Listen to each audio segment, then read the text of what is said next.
Hello, everyone. Welcome to video 4 of the Staff Wellbeing Programme, featuring George Catt, who's become my kind of co-star, I think.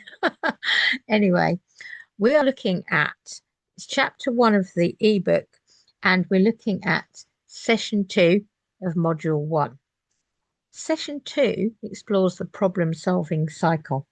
The problem-solving cycle is actually a very helpful strategy. It's helpful for resolving challenges and setting goals. This is how it works. You write down your problem. So if you've got an issue, write it down in your journal. Record any possible solutions that you can think of, even if they seem a bit silly. And you can also ask somebody that you trust for their suggestions. Write everything down, and then you choose a solution that appeals to you, that you think is the most likely to work. You try out that solution, and then you review it.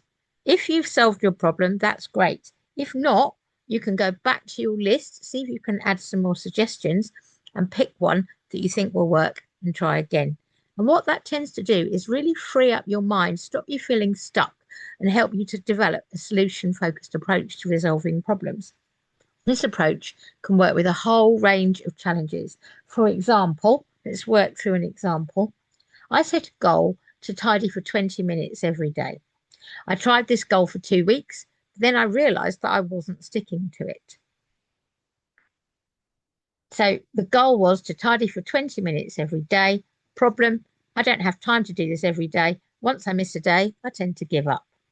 Possible solutions: give up, tidy every other day, tidy all day for 1 day, pay someone else to tidy up, challenge myself to tidy and reward myself for achieving my goal. I chose the solution. I decided to turn this into a challenge with rewards. As I hate tidying, don't feel particularly motivated by it, I realised the rewards must motivate me. I love reading, so I chose a book that I could read once I'd completed my tidying challenge.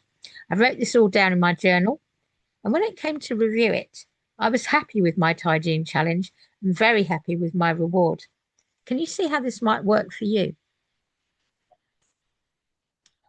When you get to the writing down solution stage, you can ask people that you trust, as I said before, for suggestions, because often they've got ideas that maybe you haven't even thought of.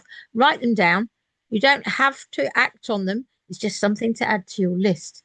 Write down any solutions you can think of, even the ones you're unlikely to try. The process, as I said, it frees up your mind and actually helps you to think of a whole range of other possible options. Once you've done this, you can choose the solution that you think is most likely to work.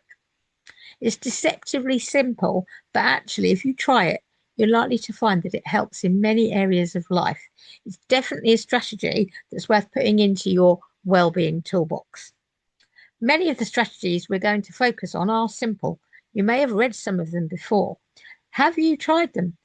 Many of the tools are simple enough to be taught to a child or a young person. It doesn't mean that because they're simple, that they're not effective. Tools that work for children often work well for adults. If you think about it, adults are really only big kids grown up. If tools are simple and free to use, they can help us whenever we are, wherever we are. To me, that actually makes them priceless. Let's introduce our wellbeing toolbox. Imagine that you have a toolbox. It's a toolbox to store useful strategies that help to support your well-being.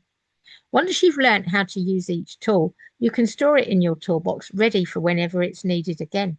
Some tools work better than others for individuals, as we're all unique. Some tools don't really appeal to you at one stage in your life, but they become more useful at a later stage.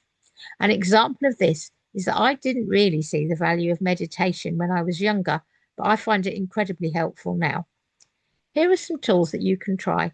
Try them out and record your findings in the journal. Give each strategy a fair chance before discounting it.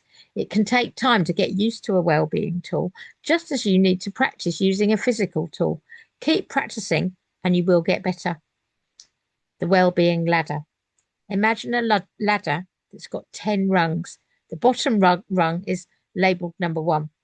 The next one up is number 2, and so on, all the way up to rung number 10. How are you feeling now? Pick a number between 1 and 10. If you're feeling absolutely great, it might be a 10. If you're not feeling good at all, it might be a 1. At the moment, I'm feeling 7 out of 10. This can be really helpful because then you can gauge your mood against all kinds of things that happen in your life. So once you know how you're feeling, consider what action that you could take to feel one rung better. So if you're 1, you're really not feeling good. You're not likely to go from 1 straight up to 10. So think about one step that you could take that would make you feel a 2 out of 10. And actually, each step edges you up to feeling better. So what can we say now? The way this works is to help you assess how you're feeling, decide the action you can take to feel a little better, and that can really help to stop you feeling stuck and overwhelmed. The actions don't have to be huge or grand. It's often little things that we can do for ourselves that help us to feel better. And as we work through the course, I'm hoping that that's what you will realize yourself. Breathing. When we're stressed, our breathing tends to become shallow. We tend to take a breath in but not fully release it. To combat this, take a deep breath for a count of 4. Hold your breath for a count of 4. Release your breath for a count of 4. And then hold that pause for a count of 4. So you would go.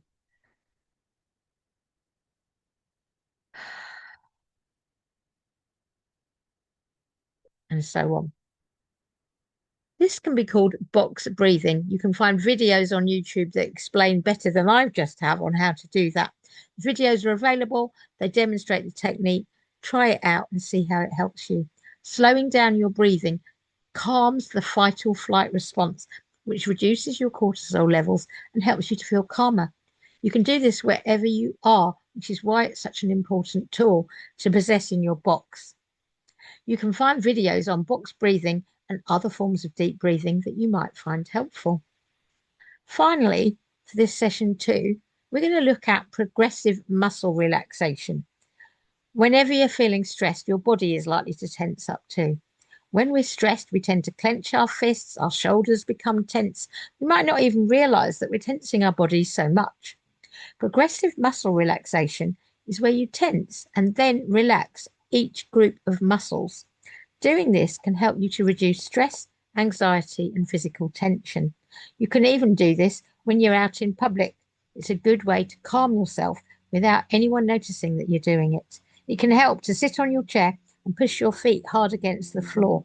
This can have a calming, grounding effect.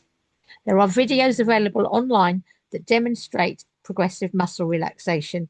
It's a very useful strategy to know. It can even help you to fall asleep when you're feeling tense and having difficulty drifting off at night. There are other useful tools that we're going to talk about that you can add to your box. But for now, these 3 are very simple and effective. I really hope you've enjoyed video 4. I'll be back again soon with our next video. Try out your tools, write your findings in your journal. Let anyone know that you think might benefit from this course because they can develop their own wellbeing toolbox too.